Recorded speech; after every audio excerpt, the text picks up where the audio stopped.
பிரியமானவர்களே, இயேசு கிறிஸ்துவின் இணையற்ற நாமத்தில் உங்களை வாழ்த்துகிறேன். இந்த மன்னாச்சுடைய டெய்லி பாட்காஸ்டை கேட்கிற உங்கள் ஒவ்வொருவரையும் கர்த்தர் ஆசீர்வதிப்பாராக. வெளிப்படுத்தல் 22வது அதிகாரம் 17வது வசனம் இப்படியாய் கூறுகிறது: ஆவியும் மணவாட்டியும் வா என்கிறார்கள். கேட்கிறவனும் வா என்பானாக. தாகமாயிருக்கிறவன் வரக்கடவன், விருப்பமுள்ளவன் ஜீவ தண்ணீரை இலவசமாய் வாங்கிக் கொள்ள கடவன் என்பதாக. வா, கம் என்ற தலைப்பின் கீழ் இன்றைய மன்னாவை தியானிக்கப் போகிறோம். ஆண்டவர் விடுவிக்கிற பிரதான அழைப்பு என்னவென்றால், நீங்கள் என்னிடத்தில் வாருங்கள் என்பதாய் காணப்படுகிறது.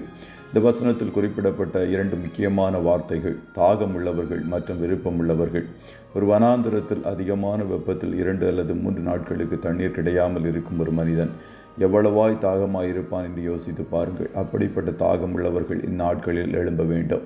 தேவனுடைய சன்னிதானத்தில் நிற்பதற்கும் வேதத்தை கரங்களில் ஏந்தி தியானிப்பதற்கும் வருகிற தாகம் நமக்கு அதிகமாய் காணப்பட வேண்டும் என்று கர்த்தர் எதிர்பார்க்கிறார். இன்றைக்கு நாம் ஆண்டவரிடம் கேட்க வேண்டிய காரியம்: ஆண்டவரே, தாகமுள்ளவர்களும் விருப்பமுள்ளவர்களும் சபை கூட்டங்களில் அதிகரிக்க வேண்டும் என்று விண்ணப்பம் செய்கிறவர்களாய் காணப்பட வேண்டும்.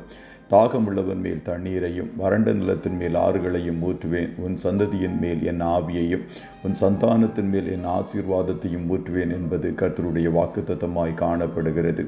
என்னுடைய வாழ்க்கை வறண்ட நிலம் போல காணப்படுகிறது, என்னை செழிக்கச் செய்யும் என்று ஆண்டவரிடம் தாகத்தோடு கதர்வீர்கள் என்றால் உங்கள் வாழ்க்கையையும் உங்கள் சந்ததிகளையும் ஆசீர்வதிக்க கர்த்தர் போதுமானவராய் காணப்படுகிறார்.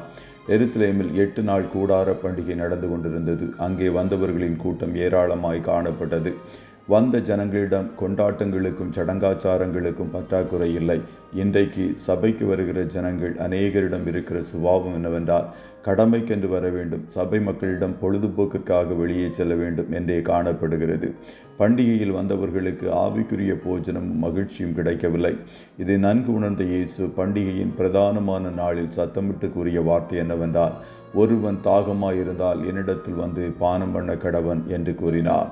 இயேசுவின் இந்த சத்தம் இந்நாட்களில் ஒலித்து கொண்டேதான் காணப்படுகிறது. இன்றைக்கு சபைக்கு 1000 பேர் வரலாம், 500 பேர் வரலாம், 100 பேர் வரலாம். வருகிற எத்தனை பேருக்கு தாகமும் விருப்பமும் காணப்படுகிறது?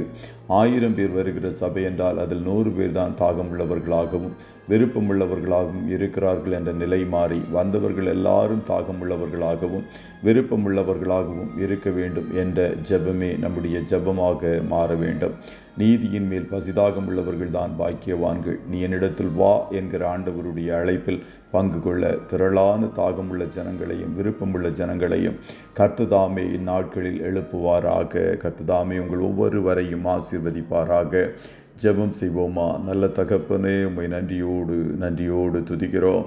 இந்த மன்னாச்சுடைய டெய்லி பாட்காஸ்டை கேட்கிற உடைய பிள்ளைகள் ஒவ்வொருவரையும் கர்த்தர் ஆசீர்வதிப்பீராக. பிதாவே, உடைய பிள்ளைகளாகிய நாங்கள் வாஞ்சியோடும் தாகத்தோடும் உம்மை தேடுவதற்கு எங்களுக்குள்ளாய் ஒரு வாஞ்சியின் அபிஷேகத்தை கர்த்தர் இந்த நாட்களில் ஊற்றுவீராக என்று சொல்லி ஜெபிக்கிறோம். உலகத்திலும் அதன் மேலும் காணப்படுகிற வாஞ்சை அநேக வேளைகளில் கர்த்தருடைய காரியங்களில் காணப்படவில்லையே. கர்த்தரங்கள் சுபாவங்களில் ஒரு மாற்றத்தை நாட்களில் கட்டளையிடுவீராக. இன்றைய தினம் நம்முடைய பிள்ளைகள் கையிடுகிற எல்லா வேலைகளையும் ஆசீர்வதியும், போக்கிலும் வரத்திலும் உடனிரும். ஆட்டுக்குட்டியானவருடைய இரத்தத்தை ஒவ்வொருவர் மேலும் தெளிக்கிறேன். இயேசுவின் நாமத்தில் ஜெபிக்கிறோம் நல்ல பிதாவே. ஆமென்.